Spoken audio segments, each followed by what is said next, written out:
Strategy and Resources Policy Committee for the 19th of May 2025. So if we start with agenda item 1, this is welcome introductions and safety information. Let's see. First of all, I'd like to welcome members of the committee to the meeting. And just to note that following the annual council on the 13th of May, councillors Classic, Renard and McAllister are new members of the committee, replacing councillors Goots, Whittington and Mallock respectively. And councillor Classic is the new vice chair, replacing councillor Goots. Welcome. Also, just to mention that the meeting is being webcast. However, the final item on the agenda is concerning 2 commercial property disposers, and as such is exempt and will be considered and determined in private session. Just to also outline the emergency evacuation procedure, in the event of the alarm sounding, please leave the room calmly via the lobby and the main front door of City Hall. Turn right and walk down the ramp towards the cathedral. The assembly point is in front of the cathedral. Okay, agenda item number 2 is apologies for absence and substitution. Apologies have been received from Councillor Tom Renard and Councillor Zoe Peake is substituted. Welcome, Zoe. Are there any other apologies or substitutions? Okay, thank you. Agenda item 3, declarations of interest. Can I ask committee members if there are any interest to declare in relation to the items of business on today's agenda? No? Okay, thank you.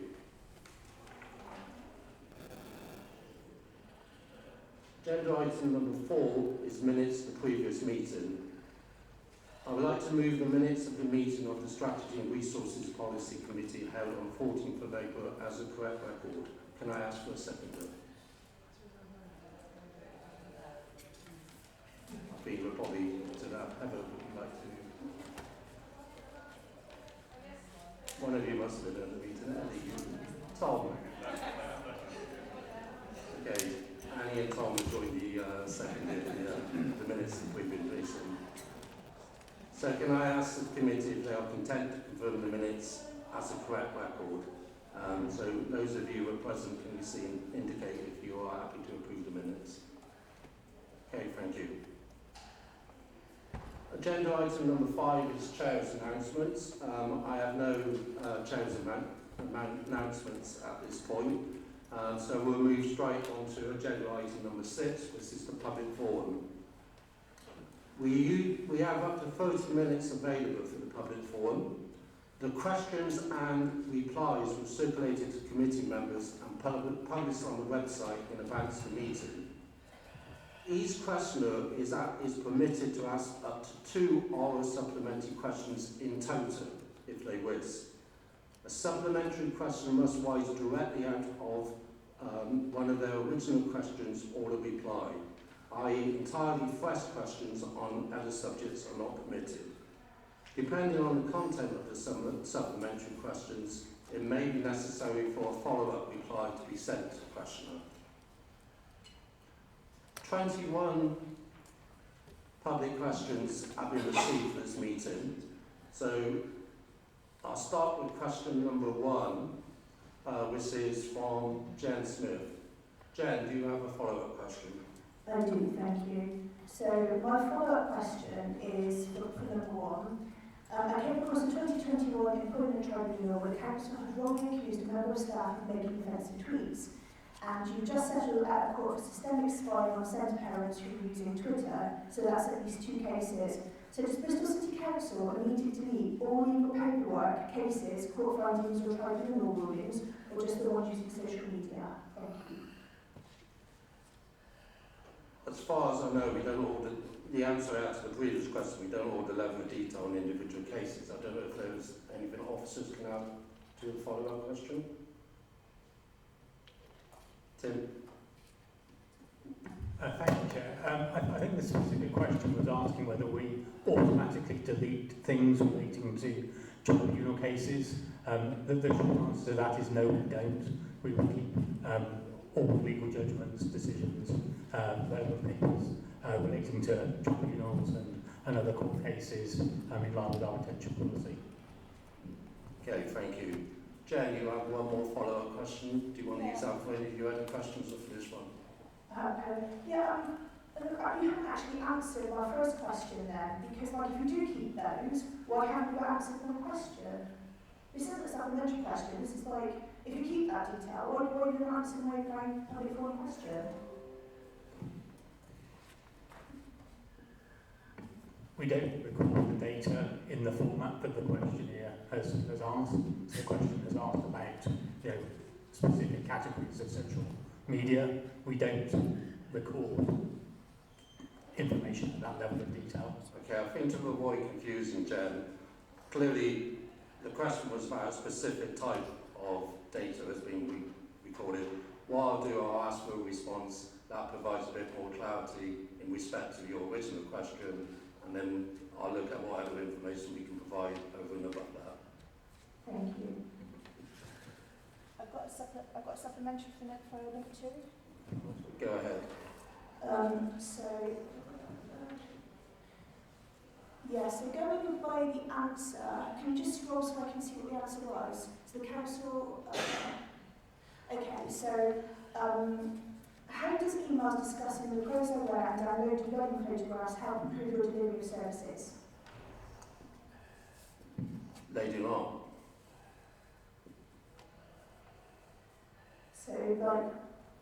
Sorry, Jen, you asked the question. I gave you the answer. In my opinion, they do not. Thank you for your very extensive, brilliantly explained answer. Everything's just so much clearer. Thank you. You're welcome. Questions 4 and 5 are from Graham Morris. I can't see Councillor Graham Morris. Questions 6, 7 and 8 from Mark Weston, not attending. Questions 9, 10, 11, Councillor Jonathan Hucken, not attending. Questions 12, 13 and 14 are Suzanne Audrey, not attending. Oh, sorry, Suzanne, I have you down as not attending. Oh, that's because I can't read properly. Thank you, Suzanne. Do you have a follow-up question?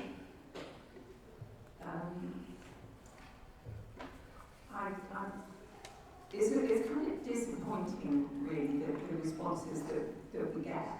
But the implication here is that there aren't really any problems with the council's FOI system, and that's not true.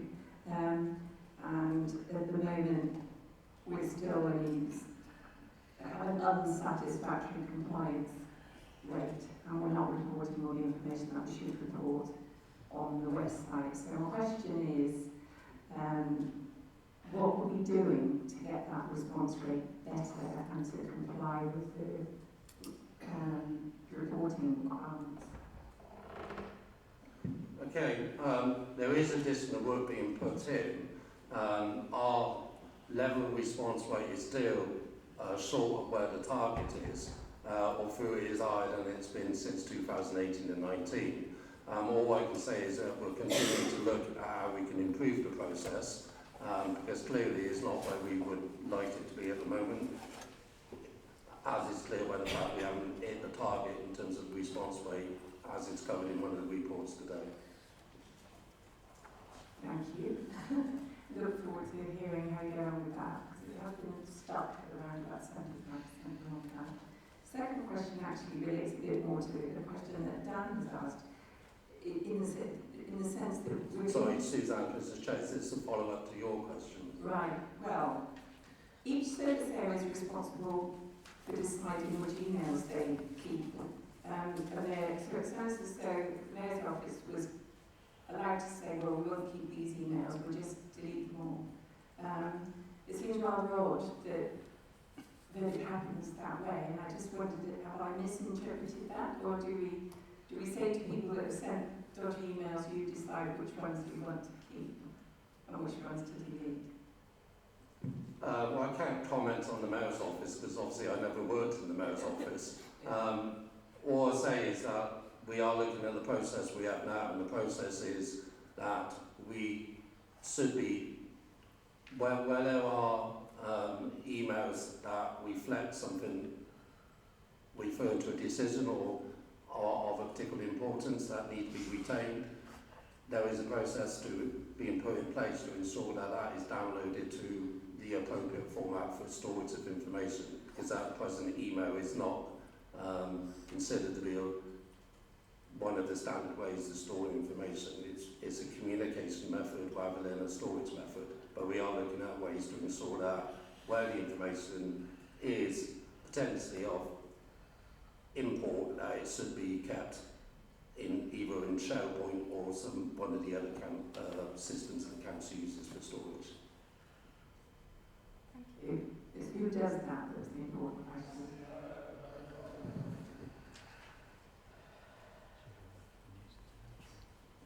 Okay, we have question number 15 is from Andrew.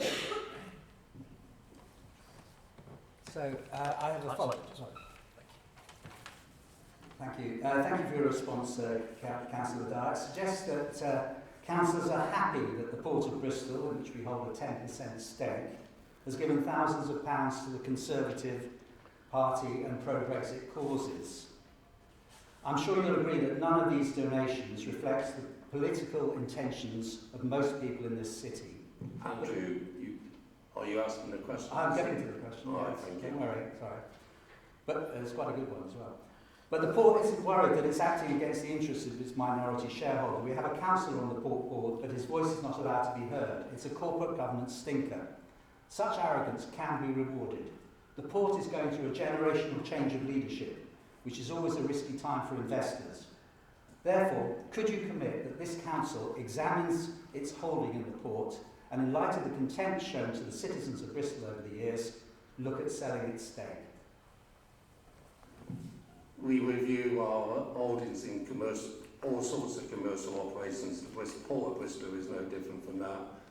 If we believe it's no longer in the council's interest to continue to hold a stake in any of those commercial organisations, yes, we'll certainly look at what actions to take to no longer be holding that.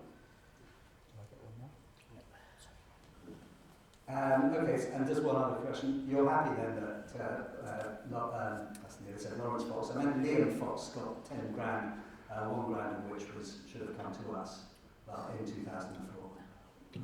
No, I'm not happy.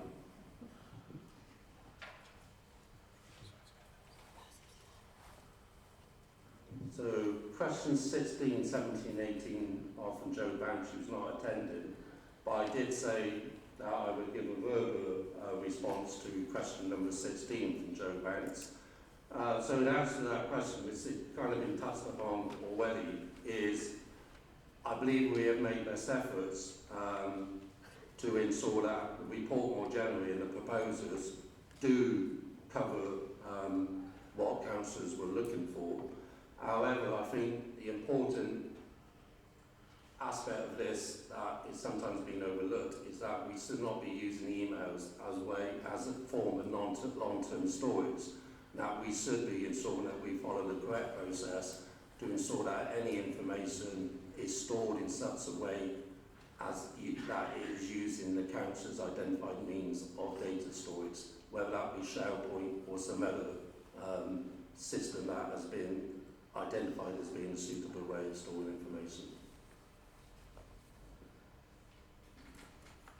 Move on to question 19, 20 and 21, with some from Dan Ackroyd, who is attending. Dan, do you have you have 2 follow-ups for your 3 questions? Yeah, they're both related to question 19, which is about the emails in the Mayor's office.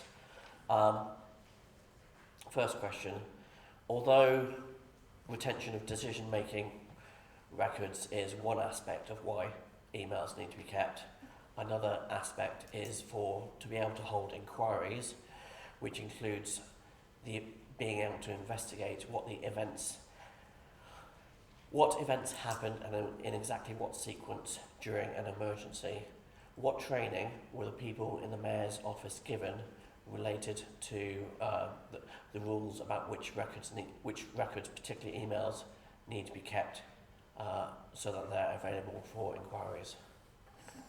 Okay, well, as stated before, I didn't work in the Mayor's office, but I can ask officers to give you a response on that, to see what records will be kept and what training was taken. Okay, thank you. So I'll get a written response to that. Is that correct? Do you have another follow-up question? Yes. Will will the emails from the week leading up to the Barton House evacuation be available for the inquiry, which was a Green Party pledge that they made before the election? At the moment, until we see how that is going to be taking place, I can't answer that question because that'll be up to whatever investigation is undertaken. It's not up to me to preempt the terms of that investigation. But in general, if the inquiry decided that the emails need to be read, would they be available to the inquiry? That's my question. Well, my question is that, depending on what the inquiry decides they need to be able to see, then if we have it available, we'll make it available. But I don't know what's available and what's not available. A point of order then. I am not happy with that answer. I think it is clearly evasive. Okay. Well, next time I'll make up an answer for you. That'll probably be more satisfactory.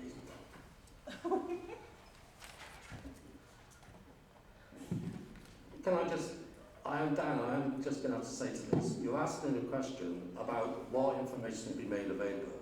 What I'll do, I'll ask officers to give you a fuller response, because you're clearly not happy with my response, so I'll ask officers to respond to you.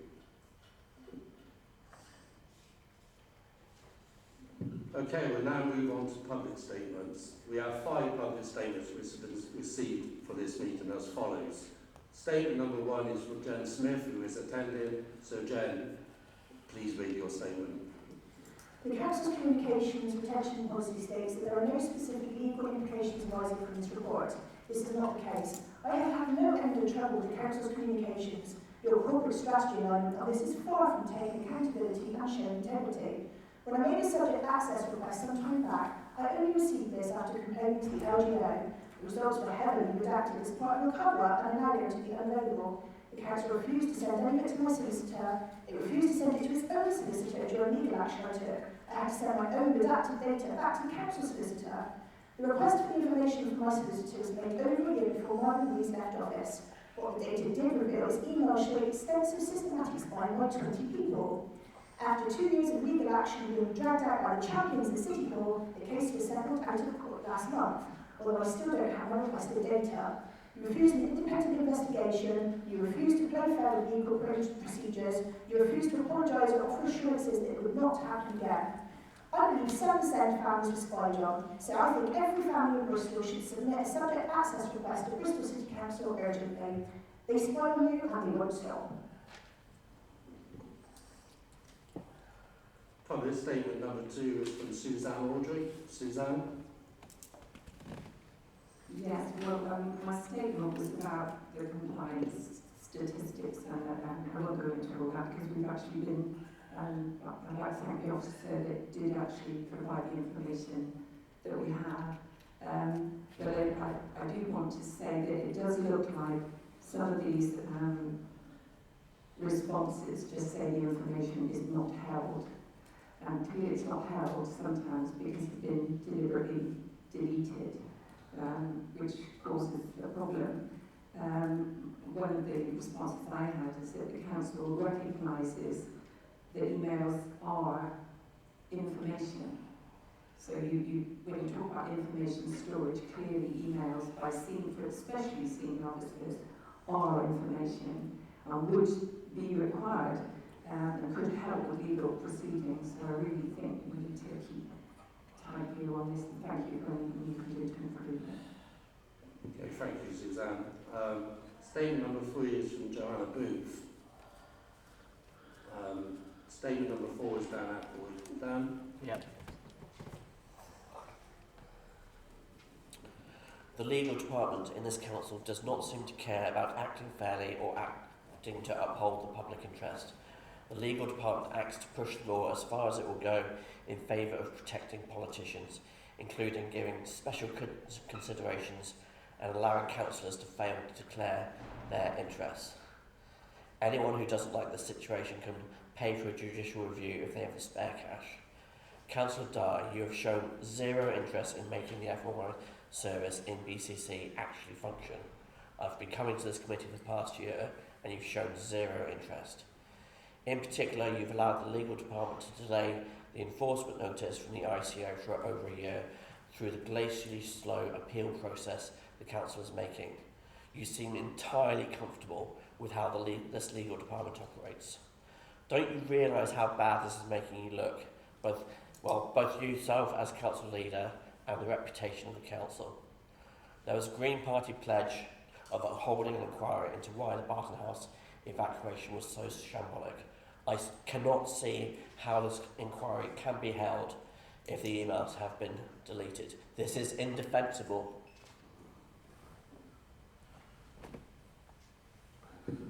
Okay, public statement number 5 was from Councillor Christine Townsend. We'll take that statement as read. That is the final public statement. We'll now move on to the next business item, which is agenda item 7, which is the annual business report. There are no decisions to be taken on this report, which is for information. I would like to invite Ian Earth, as Policy Committee Coordinator, to briefly outline the report. Thank you, Chair. As Mr said, this report is purely for information. The report sets out the membership of the committee for the year ahead. Most importantly, yourself as Chair and Councillor Classic as Vice Chair of the committee. The report also sets out the terms of reference of the committee and the meeting dates for the year ahead.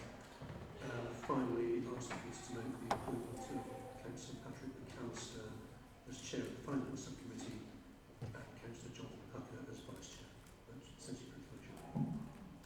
Okay, thank you. Can I ask the committee to note that report? Thank you. We now move on to agenda item number 8, which is the 2024-25 Period 12 Finance Provisional Outcome Report.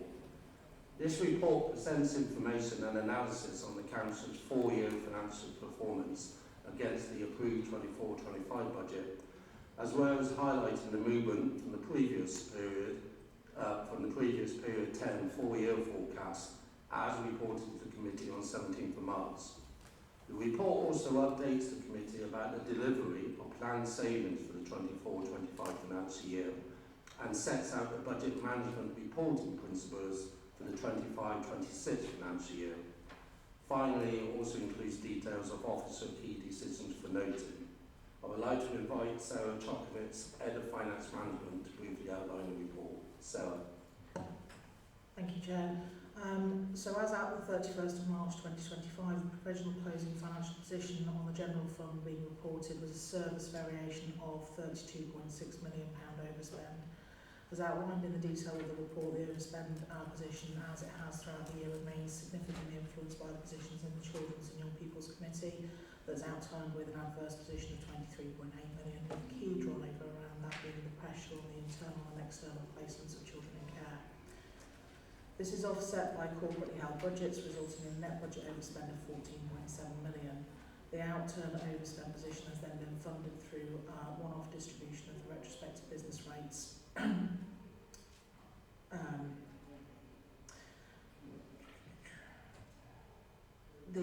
Within the position there were planned savings totalling £50.2 million, against which £38.9 million or 77% of those savings have been delivered.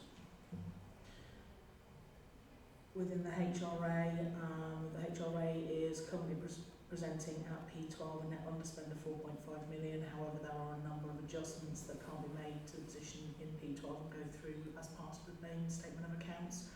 We anticipate those to be an estimated £10.1 million, which will move the position to an adverse outturn of £5.5 million. That will be funded through the HRA General Reserve. The biggest driver of the adverse position on the HRA is due to the fire alarm and fire safety works that have been required in the financial year. The dedicated schools grant ring-fenced account has outturned with an overspend of £25.5 million. When added to the cumulative deficit brought forward, the closing deficit at the end of 24-25 is £84.1 million. The high needs block covering the cost of the HCP's financial payments and placements for children with high SEND needs remains the area causing the most financial pressure. Both public health and the harbour accounts have managed expenditure within funding availabilities. The capital programme is underspent against the revised budget by £39.4 million, with the project and programme variances outlined within the Appendix A1B. The report also outlines in sections 8 the position on debt outstanding and in section 9 the position on the council's reserves. And as the chair has identified, we've also got the additional key decisions in there and the financial reporting timelines and budget management framework. Thank you very much. Thank you. So I now open up to the committee for any questions or comments, starting with Tom. Thank you. Just a quick one off the bat, which is in terms of the capital underspend. So it's quite substantial capital underspend, and I can see we do have some details on how we've ended up there. Though it would be helpful to know, I think for the past few years we continue to have a capital underspend. It would be good to talk about why that's continued. So a bit more detail there would be appreciated. So I think it's probably worth saying that the capital outturn position is one of the most significant spend levels that we've had in recent years on capital. It was an extremely ambitious capital programme that was set at the beginning of the financial year, with a number of factors, including around the HRA needing to reprioritise for fire safety works in the year. That has meant slippage within the programme. All right, thank you very much for that. Second one would be in terms of the business rates that were mentioned, the one-off retrospective business rates. I'd like just a little bit more detail on that, because that seems to be quite a big factor into why this is balanced out. And at the risk of being slightly oblique, there's sort of one-off investments that we won't expect to see again ever, and then there's one-off that we can't guarantee that's still a possibility. Is this very much a sort of, right, this is one and done, or could we expect similar business rates in the future? Because otherwise I think we might have a problem in some of our budgeting. So I think the first thing to say is the pressures were outlined quite early on during the financial year, and therefore as we built the budget for 25-26, a lot of those pressures were taken into consideration quite robustly through the budget build, and there was a significant amount of investment in the 25-26 budget that takes that into account. In terms of the business rates retrospective, that is one-off funding in terms of the amount that we receive, but one of the opportunities highlighted through the budget was the continuation of approximately 5 million a year, and that's built into part of the savings programme. Also, just to add to that, Tom, as well, and so correct me if I get this wrong, one of the things we've also had to account for next year's budget is a change in the way business rates are being accredited or being assigned. So we're actually facing a drop of somewhere in the region of 20 million a year or so in our business rates in forthcoming years. This obviously is going to be quite painful. So I think business rates have been done differently between different councils. In the previous few years, we've been beneficiaries of that, when other councils have not benefited so much. Now it's turning around the other way, and other councils are probably going to do better or not so much. I think that it's a simplistic version, but it. So there'll be a national reset of business rates, which means that the growth that we've accumulated as a region will be impacted. There is currently consultation underway with central government in terms of how they're going to set that up and what that's going to look like. And that forms part of the submission we made to comprehensive spending review as well. Any more follow-up questions? No, I think that covers it. Thank you very much. Thank you. Councillor Peeved. Thank you. So my first question relates to the HRA.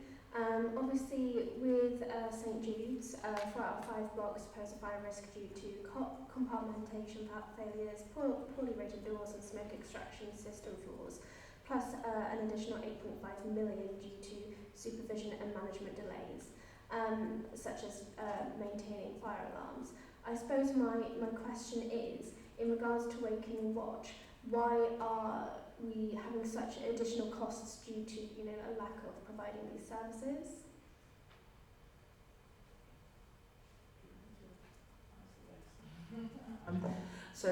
In terms of the Wake and Watch, that comes at a cost because of the fire risk issues, and until the capital works are done to ensure that the fire safety works are in place, we need to maintain the Wake and Watch, and that comes at quite a premium.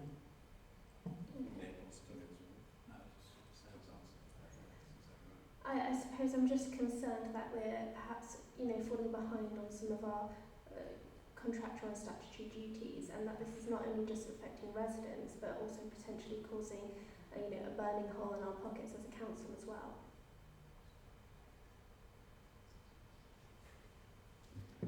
Sarah and Nick, perhaps. So I think it's worth noting that there is a significant amount of fire safety work going on in terms of the requirements. There is a programme around that with a significant amount of work being done. But this was an emerging issue following the fire safety issues identified in order to maintain safety for our residents. That's what has been prioritised. Thank you. And I think just to add, just in terms of the 25-26 budget, you would have seen that there's significant focus in that budget on ensuring that we're investing in the quality and safety of existing tenants' homes. So we agree with you that those works are a priority. I think it's right that in the meantime, though, we ensure that we invest in mitigation measures such as Wake and Watch, whilst we're waiting for those works to be carried out. I think what I'll just add to that as well is with the changes in the regulatory structure, particularly related to social housing, that we have had to change our focus to ensure that we do deliver to the standards that are set by the regulator of social housing. As you'll be aware, we are currently under a C3 judgment because the previous failure to ensure our council housing was kept up to the standards expected. And as a result, we are investing more both in addressing fire safety concerns but also in general making sure that our council tenants are living in homes that are decent, safe and meet the standards that the regulatory social housing regulator requires. Thank you. My last question on this paper is in relation to the dedicated schools grant, which is simply that how are we making sure that we meet our legal obligations to these pupils whilst also making sure that it's financially viable? So within the dedicated schools grant programme of works, there is a deficit management plan that is looking at prioritising on outcomes in a financially sustainable way, tied to the safety valve agreement that we've got in place with the DFE, and that's the focus on making us financially sustainable in the longer term. I just want to make sure that the pupils aren't losing out because we have to make savings.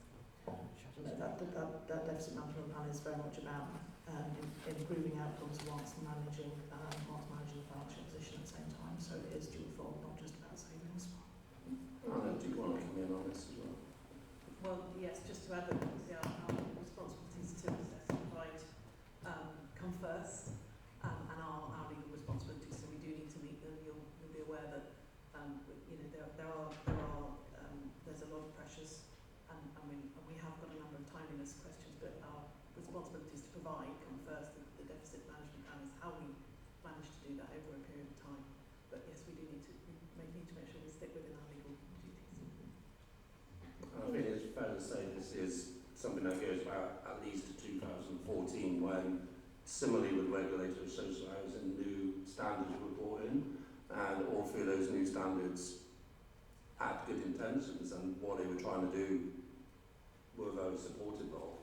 They didn't come with any clear additional funding in order to help us meet those standards. And as a result, I think the deficit in the DSG has grown each and every year. We are, to be blunt, awaiting government to come forward with a plan, not just for Bristol but for almost 2/3 of our local authorities. I think the deficit at the moment across all local authorities is somewhere in the region of well over £1 billion, perhaps as much as £2 billion. So we are waiting for a solution from our central government. Councillor McAllister. Thank you, Chair. Following on quite nicely from that answer, actually, I had another question about the DSG. Sarah, you mentioned that the huge influence this has on our budget pressures, as we're all aware. And I am wondering if we have any indication of the future of what the DFE is going to come forward with, given how much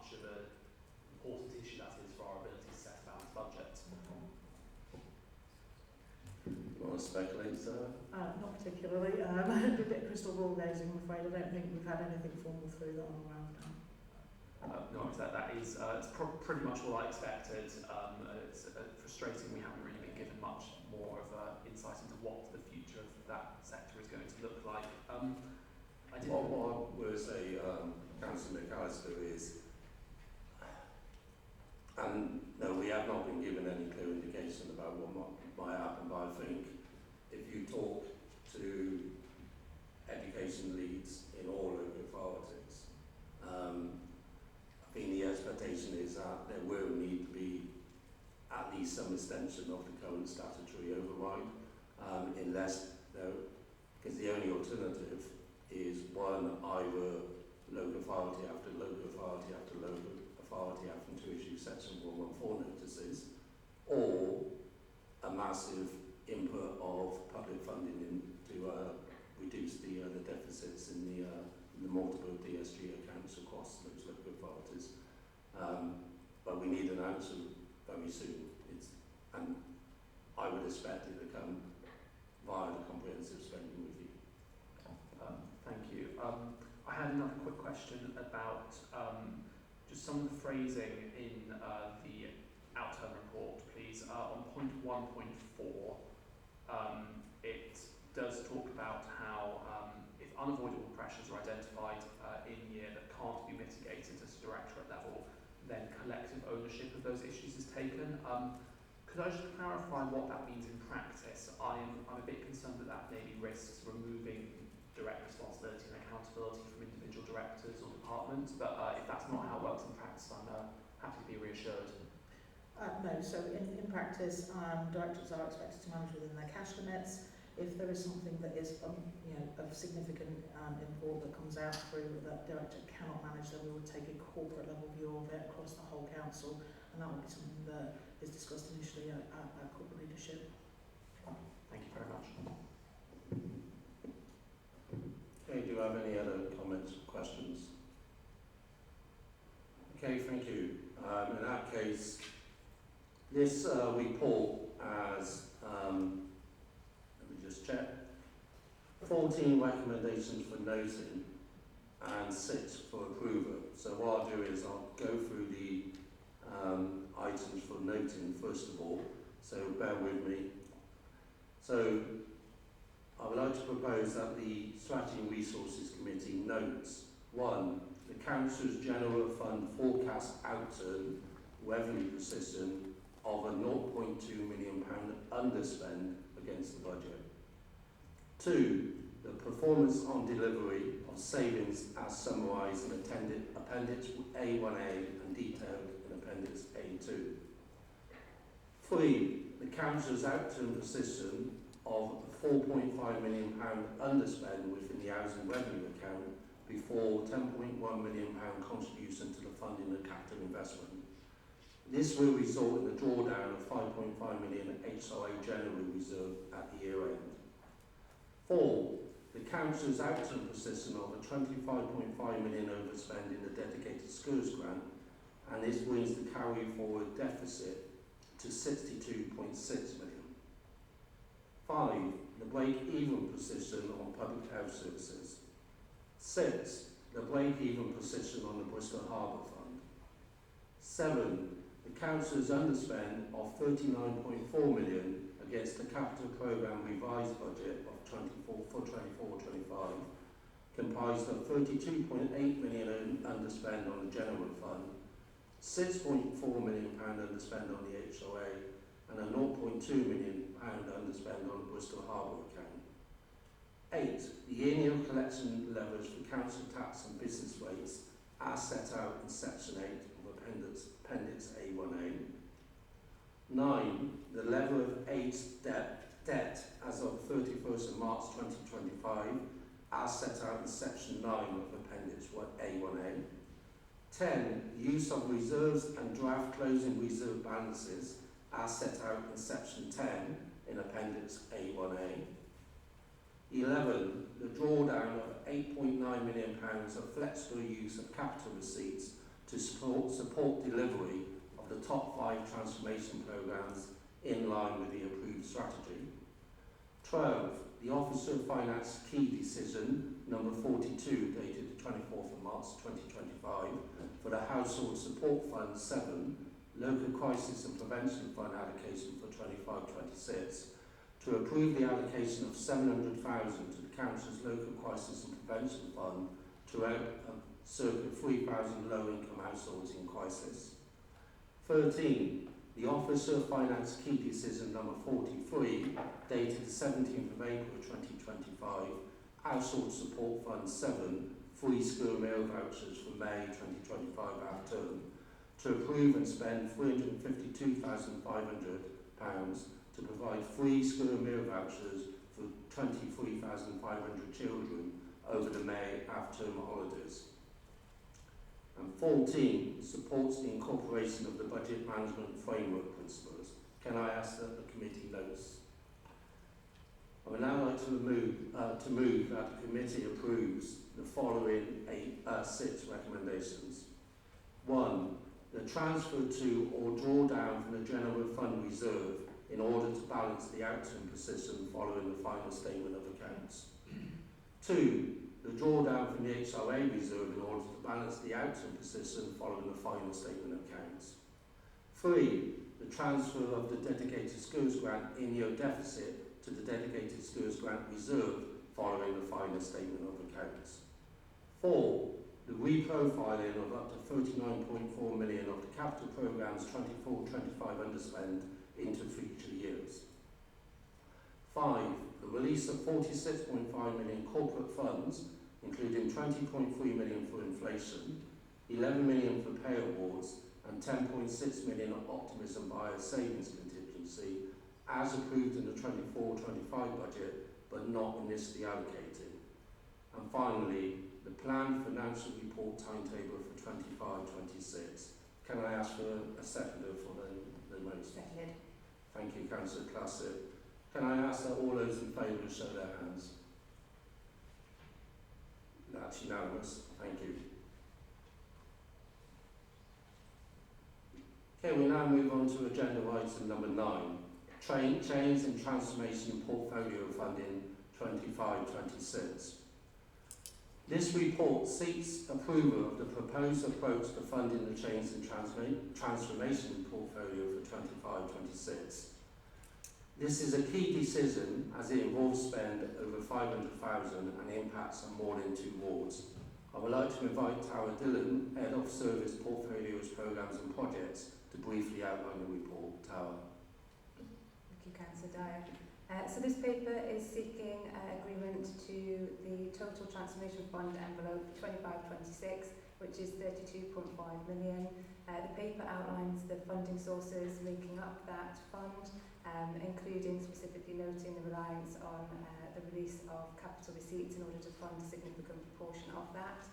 It's worth noting within the paper that where there are firm allocations of funding given, that's in relation to business cases that have already passed through their relevant committees for sign-off. Any numbers within the paper that are estimated numbers will be subject of approval going through the formal business case approval process before those funds are released. Thank you, Tara. Do I have any questions or comments for Tara? We also have, I should say, Hannah Woodhouse, the Executive Director for Children's, and Pete Anderson and Hugh Evans. You can also respond to questions if necessary. Councillor Mack. So this lays out exactly how we are spending on our transformation, what we plan to do in the next year, and we've sort of gone round and round, especially when we're talking about disposals and capital receipts, with especially the Labour group wanting to know when and what pace we're spending that. So I guess I hope that they take this opportunity now, because we always have a problem when it comes to trying to get the receipts, that we're concerned that our spending isn't going to keep up with the pace and we're bringing receipts in. So this says exactly what we're going to spend, and then later on we come to the disposals part of it.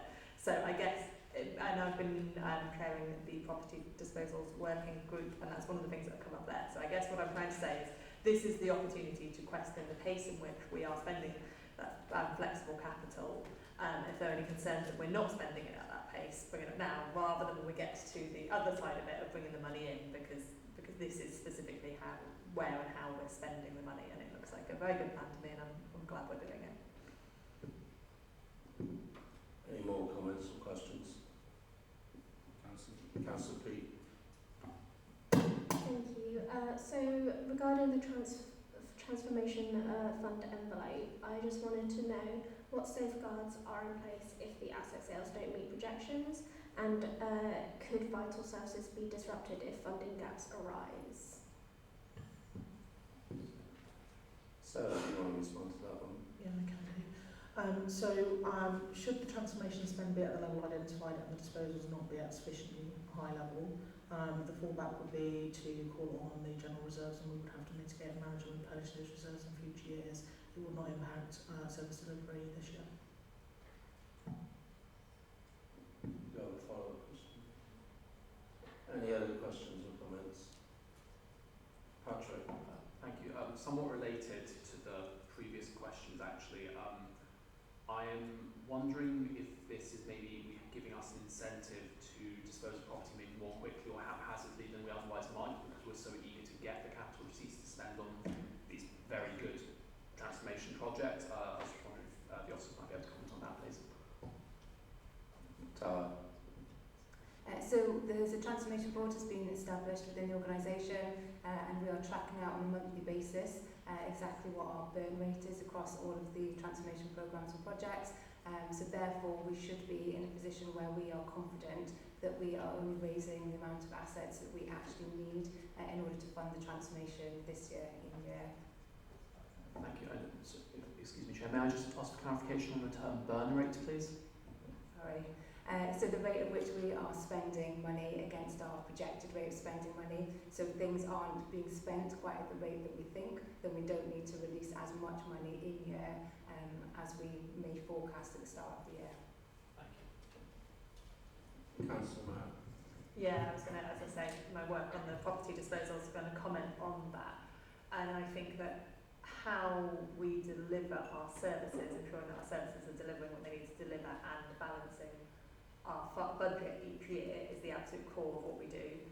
Owning properties that are being used for things that are not our core services is not the core of what we do. So, and we have to balance those things. So yes, we may sometimes have to, there's one very, very clear priority, and then there's another thing that we've just got into a situation where we do own a lot of property. So no, I don't think that, I think we are prioritising what we need to prioritise in terms of making our services work and balancing our budget, and it doesn't concern me that we are making in-year sales at, well, the pace, not like fast pace at the moment, but that we're considering them.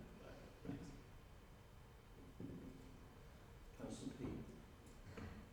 Regarding risks and dependencies, what is the contingency plan if transformation savings aren't achieved? And also, as a separate question, is potentially contractor reliance undermining long-term internal capacity?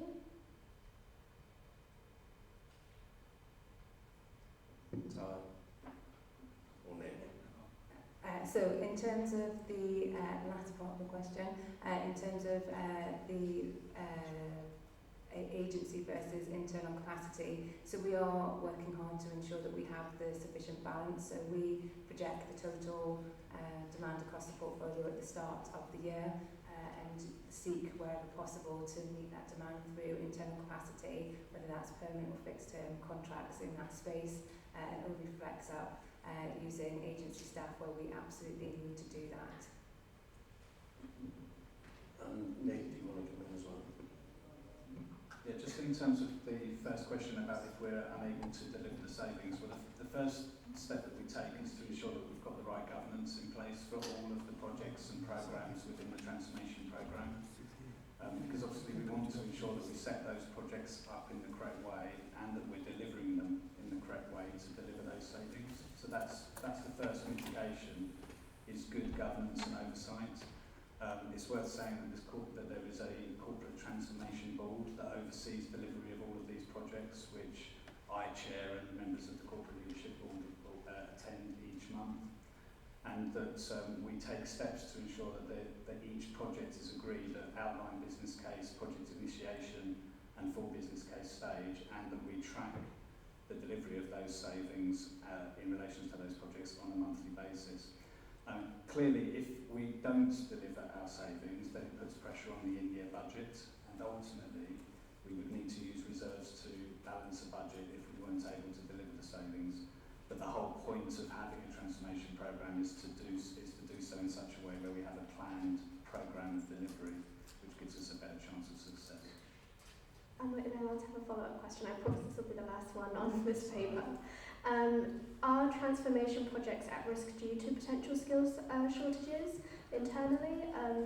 And is there any potential risks of redundancies within the council?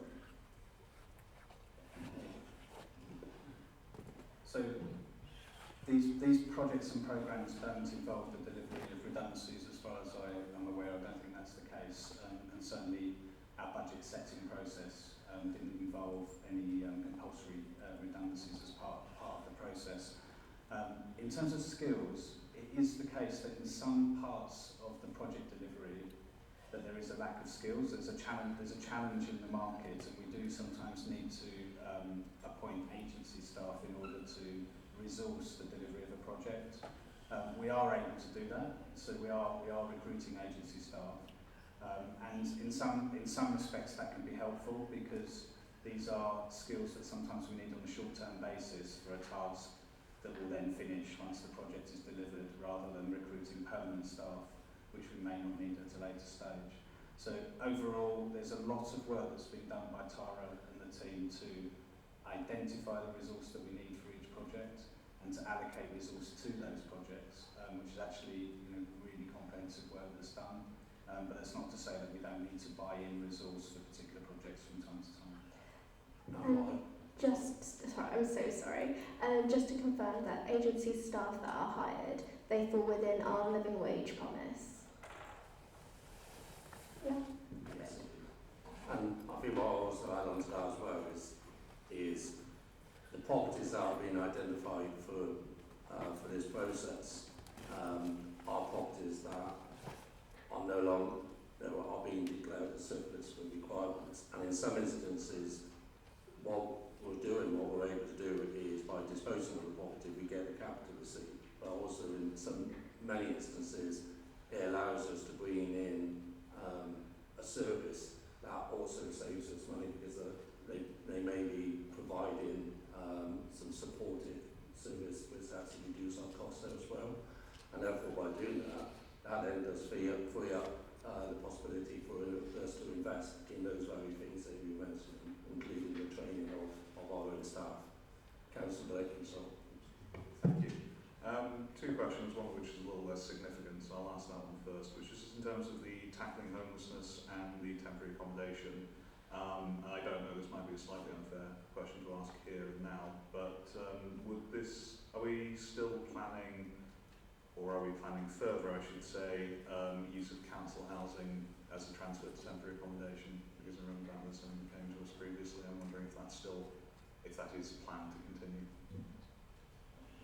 Peter, okay, I think I'll respond to that. I mean, we, like many councils, we are facing a massive subsidy loss due to temporary accommodation. So we are looking at all means possible to address that subsidy loss, and in some cases that does mean using general fund housing for temporary accommodation. We are also looking at other routes to address that.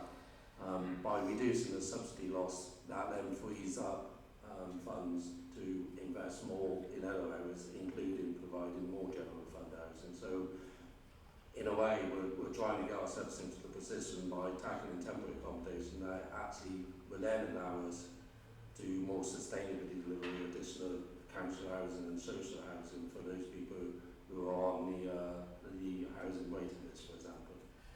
I'll avoid being snide about the council housing situation, but to basically not ruling it out. If it works, it works. I think, is that unreasonable to characterise your position as, or? I think what we're trying to do is solve a multifaceted problem without the ability to do everything at once. We are prioritising some things in order to get to a stage where we can do the other things as well. Probably a good example of that would be because of the situation with the state of our council house, and we've had to prioritise putting money into looking after our council house and bringing it up to stock, up to standard, which otherwise we might be able to use to do other things. Once we get into a situation where we're no longer under a C3 judgment, for example, when we're above the line with either C2 and our aim is to get C1, that will then allow us to put even more focus on doing some of the other things that we would all want to do, including ensuring that we deliver even more council housing. I mean, I think we could talk a lot about the cost of that, but that was not the thrust of my question, and thank you for the answer. In terms of the other one, which was in relation more to the reserves, so require management for application of reserves on a short-term basis, all disposals can be facilitated to replenish the reserves. One is short-term basis, essentially the next financial year, or how long would we be carrying on deficit with our reserves, how long that would be taken. And secondly, who from the council side, would have oversight of that? Would that be the finance subcommittee? Would that be us in strategy and resources? Where do we have oversight of this? Yeah, so we would need to replenish reserves fairly swiftly. We're talking about using the general reserve because it provides us with our financial resilience position going forward.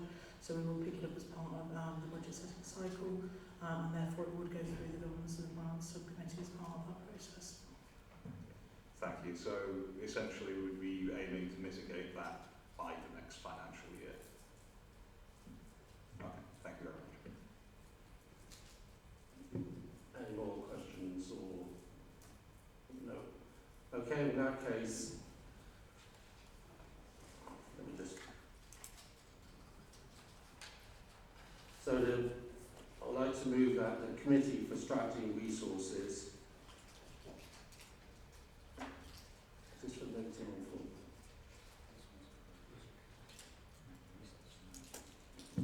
Apologies, I couldn't find the word I was looking for. So I would like to recommend that the Committee for Strategy and Resources, one, approve the funding envelope of 32.5 million to deliver the Change and Transformation Portfolio 2025-2026 through the Transformation Fund originally set out in the Bristol City Council Budget Report approved at full council in February 2025, and roll forward element of the Transformation Fund agreed as part of the Council Budget Report 2024-2025.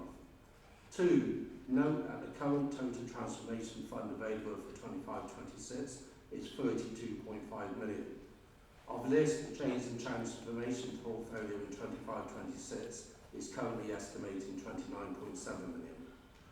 Three, note the risk associated with the requirement for funding to be raised through the raising of capital receipts and the mitigation should this risk materialise in the context of committed and planned expenditure would require management for application of reserves on a short-term basis until the disposals can be facilitated to replenish the reserves. Four, note that any request for funding based on FUCR will be subject to flexible use of capital receipts. I was going to say the acronym and I realised what it sounded like when I saw the word spell. So note that any request for funding based on flexible use of capital receipts will be subject to alignment with the investor save principles. Five, note the allocation to the current transformation programme business cases, adult social care, transformation and improvement, families first, property and tackling homelessness. And initially earmarking of funding to the government programmes and projects that have been proposed for 25-26 but not yet started.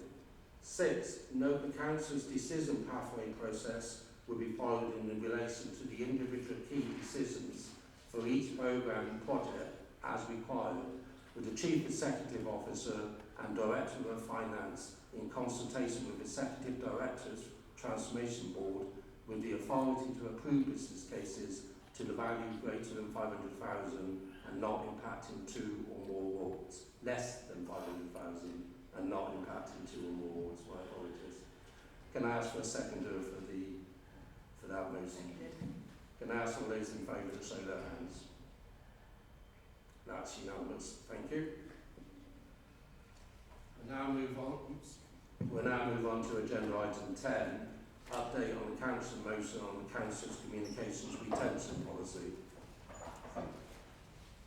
This report considers the Golden Motion passed by full council on 10th of December 2024 relating to the council's communications retention policy. In particular, it provides detail relating to the policies and procedures for data retention within the council, the technical controls that the council has in place, and the work of the Information Commissioner's Office. I would like to invite Ben Hukin, Head of Information Assurance, to briefly outline the report. Ben. Thanks, Chair. So just to summarise very quickly for me, that this report is obviously in response to the Golden Motion on the communication retention policy from November last year. The report's for noting, and the response sets out details the report responds to the motion in detail. Two further things that I'd like to add is before any changes are implemented, we'll send out a series of communications guidance material and information to ensure that officers are able to move and save any recorded things before the 2 or 4 year retention period. And finally, just for me to say that the other local authorities and public sector entities have already implemented a retention email, such as the Financial Conduct Authority are currently working to a 1 year period, Lincolnshire Council a 2 year period, and other local authorities I've spoken to also in the process of implementing similar retention periods. Thank you, Ben. Do I have any comments or questions? Got John, Zoe, and then Patrick. Thanks, Chair. You're very positive, Ben. Thank you for the report. I wonder if you can help me with a little bit of the report. Page 117. You've put in there, currently we do not enforce a retention period on email. It is currently kept for as long as the member of staff is employed. So basically, when the member of staff leaves, the account closes, so if you try and email it, it bounces back. That's the front office. And colleagues who could easily access colleagues' emails obviously can't because that account is closed. That's the front office. That's absolutely correct. But I think the reason there's a bit of consternation, a bit of public forum comment is, of course, that's not the whole picture, is it? Because I've had dealings with officers where we've had to get emails from 2 or 3 years ago. Now, the account's closed, so it's not easy to do, but IT can do it. So I'm not sure why it would be helpful, I think, to explain a little bit more, to make that sort of statement. That's the front office, but you're not telling us what the back office can do. So based on our current configuration, the account is closed, as you said. 30 days later, that account is disabled. Then we've got a further 30 days after that where the emails can be retrieved. You have said that there are some instances where that may extend, but there's no guarantee that has happened. It's very hit and miss. I don't think it's that hit and miss, actually, because every time we needed to go back in time, IT, they're not very happy doing it because there's a lot of work involved, and I'm not suggesting we're going to do it for FOIs, because I think FOIs have to be proportionate and there's a cost and all the rest of it. But I think, we have to be careful with statements like that, because the reality is we have the means to go back many years, and many organisations use the same system, and in extremis, the IT department can go back quite a few years if required. Yes, I think I did speak to IT colleagues last week in response to some of the public forum questions, but Tim wants to add something. Thank you. It's very happy to confirm all the detail of this offline. I'm conscious I don't have technical colleagues with me. I think a key change in this has been the council's move from its on-premises infrastructure to cloud-based infrastructure in recent years. So it's true to say when we hosted our own servers and all of the information was stored locally, there's things you can do to recover deleted items. And now we use all of Microsoft's cloud. There's a particular retention policy Microsoft has. So once a user is deleted and gone for good, I think as Ben says 30 days, but then it is irretrievably removed by Microsoft and you cannot go and request reinstatement of that account or get access to the emails and indeed all of the backups, etc., are all handled through Microsoft ecosystem rather than within our own infrastructure or with a separate backup provider.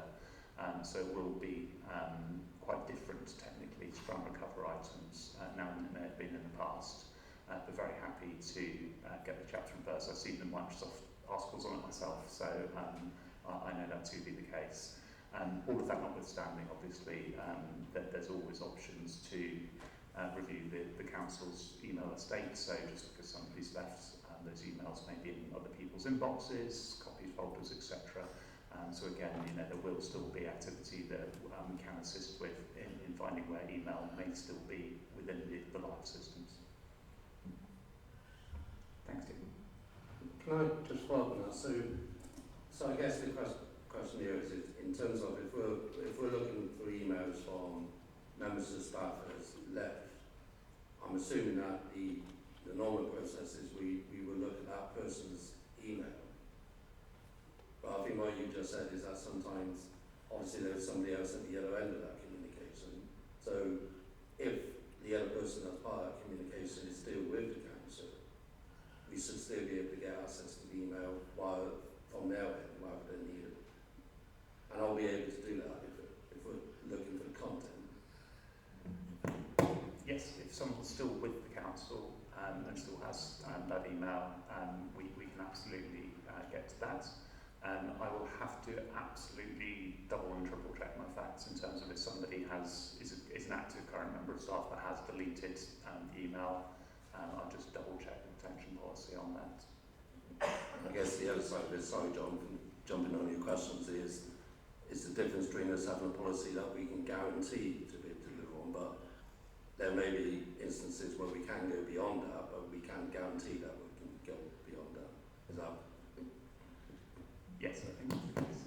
But as I say, the key thing in terms of when someone's gone and an account is deleted, that's when 30 days after that it becomes absolutely irretrievable from within that account. And that's because of Microsoft's policy rather than... Correct. Right, okay, thank you. Zoe? In the interest of saving all of your time, I'm just going to quick fire my questions and then whoever wants to answer them can. So first off, will the audit include random sampling across departments or only the policy compliance? Number 2 is what KPIs will be used to measure success of cultural and procedural improvements? Number 3 is should we have freedom of information request training be mandatory across all staff who handle information? And then lastly, is there a risk that the underfunding of the records management service could limit the archive effectiveness? Who wants to take on this question? Ben? Yeah, so I think most of those are for me. Can we just go through them? First one. Sorry. So I'll start with the first one, which was, will the audit include random sampling across departments or only policy compliance? So I can get that included when I speak with the colleagues from audit to scope that. They've not approved the detail of the audit yet, so we can to include that. What KPIs will be used to measure success of the cultural procedural improvements? So again, that's something I'll speak with our adoption and change management team. So when we do part of the comms and guidance, we can look to speak to them about how we measure success. Is it possible that we can have FOI training be mandatory for all staff who handle information? So we do have training on our e-learning platform for FOIs, for all staff that do answer FOIs. It's not currently mandatory, but it is something we could look at for those that do answer FOIs. Cool. And last one is there a risk that underfunding the records management service could limit archive effectiveness? If we're talking about archiving, that's not something that sits within me, so I'll take that away and speak to the archives team. Thank you. Okay, I have Helen next. Yeah, this is interesting because it's a report about concerns of how we are storing things, and especially around email, and then it's been used to talk about a plan to retain emails for less time. But this isn't the decision point for that, I don't think. It's just there is a proposal that we will store emails for less time. So I guess it doesn't feel like an opportune time to be bringing that in, because the theme of this is very much concerned about how easy is it to access and be open with the information. I guess there's the transparency, there's also the ways in which having access to emails helps our work. And I know that you've said that councillors can have it for 4 years, not sure why councillors, other than maybe lower expectation of us being organised and being able to save all the emails that we might need in 4 years' time, which I'll totally take that. I don't quite understand why we get 4 years and other staff to get 2 years. I certainly look back on emails constantly to help organise our work and see a record of something, and I'm not sure that we could go through a process to save it somewhere else helps us organise our work. So I know this is where we're making that decision, but I certainly have concerns about that. And then just whilst I've got the mic, I would just comment on the cultivating a culture of openness, cooperation and data disclosure. I think that there has been a culture for a number of years, I'm going to say political culture, of how transparent and open we wish to be, that I would like to change, because I think that it creates more problems than it solves. So I certainly, in the way that I operate, would like to cultivate that culture of openness, and I think that that can spread in the council. Councillor Patrick. Thank you. I seem to be saying this a lot this afternoon, but to follow on from that point, on the point about councillor email retention specifically, I don't really see why it would be only 4 years to cover their period in office. If it's going to be determined by the period in office, it should be the whole period across, however many elections and electoral terms councillors serve. Partly to have that record of casework and so on for residents, because I think that is a slightly different concern than lots of other systems in the council where there's customer relationship management software that the council officers will be able to access. But also in terms of the FOIs for elected members, which can often stretch back over the whole time they were elected, not just their current term. And given that only 70 councillors in an organisation of 6,500 employees, he says questioningly, that hopefully not too large of a data burden for the our server costs.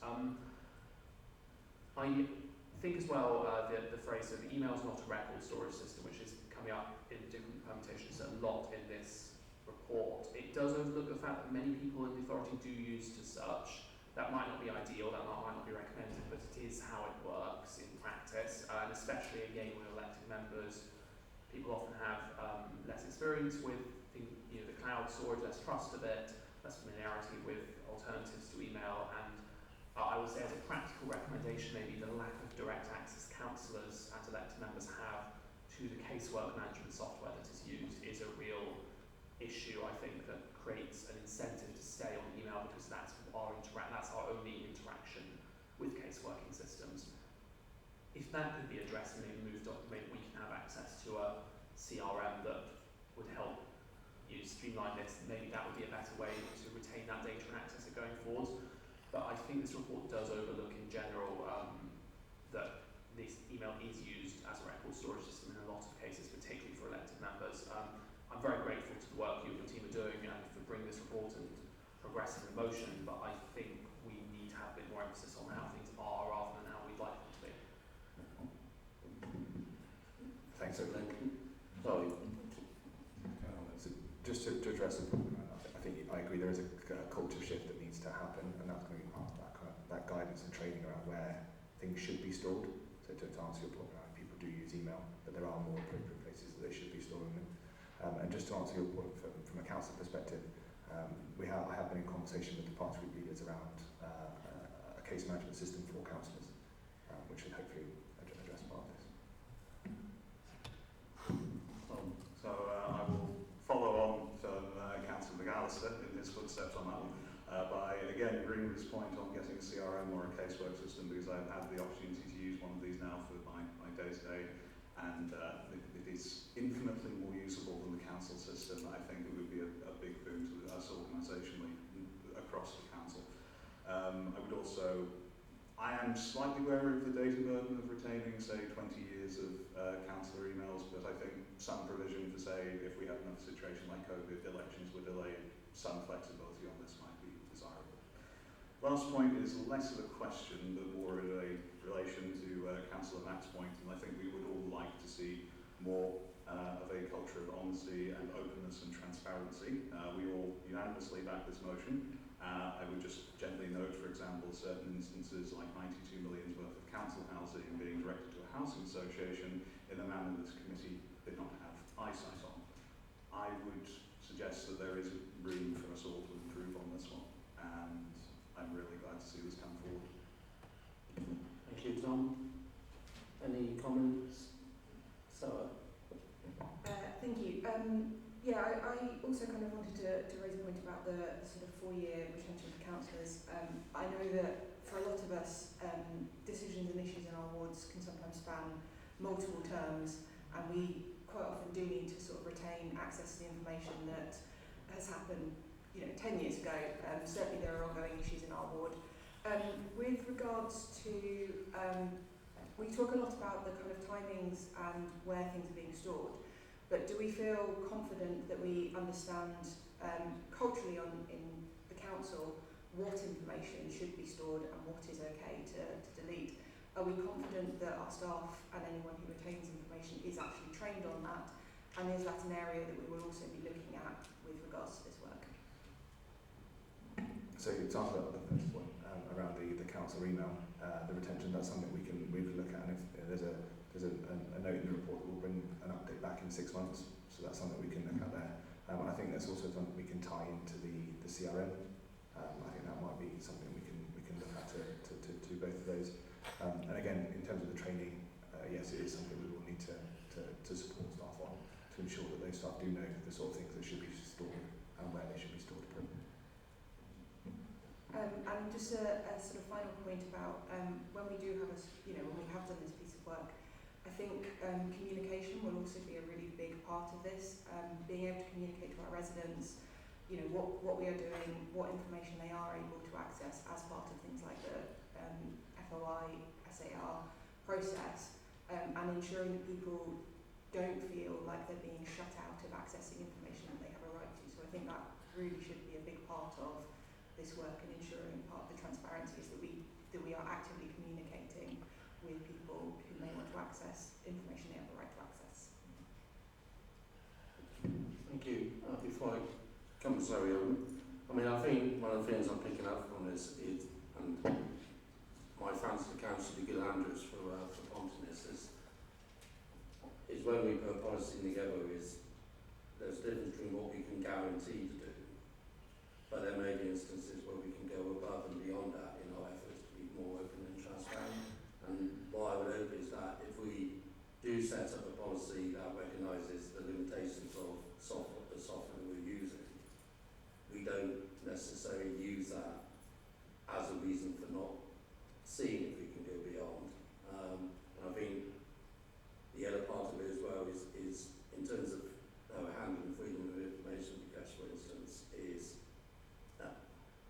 that maybe we need to look more closely at how we are facilitating that in terms of helping people to be more clear about what their requests are and what the information is that they want to get, because I think we do sometimes get in a situation where it becomes very competitive between the council and the residents, and we do want to get beyond that onto a different level.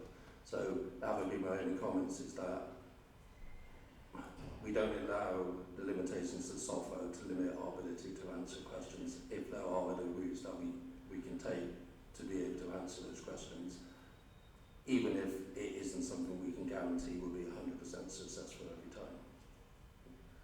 Zoe, you had a question? So I think it's not just about having these processes here. The residents of Bristol want to know that there is accountability. Now, if it was any other kind of employer, if someone was to mishandle data, they would go through a disciplinary procedure, they might get a warning or a final written warning, or maybe even be dismissed.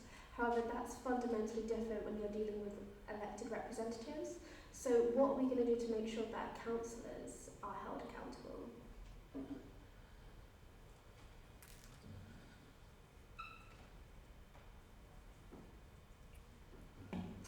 Obviously, councillors have to comply with their code of conduct, which includes provisions around transparency, the appropriate use of information. I would remind councillors that they are subject to the same legal requirements as officers when it comes to access to information as well. So there's a whole legal regime that sits around the responsibility of councillors that is not dissimilar to that which relates to officers. But you know, my door is open, as is that of others. If individual councillors need advice on the appropriate use of information, whether it can be shared or whether it should be treated as confidential or otherwise. So please avail yourself of that if you have any concerns on an individual basis.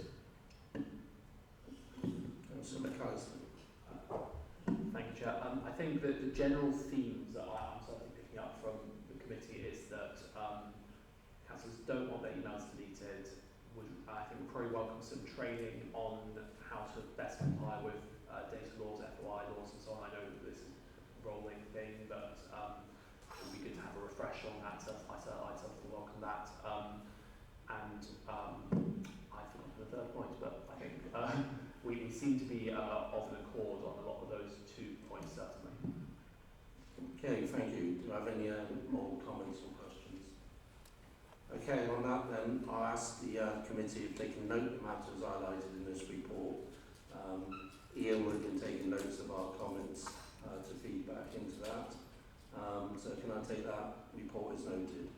Thank you. We'll now move on to agenda item 11, which is Internet Connectivity Contract Procurement for 20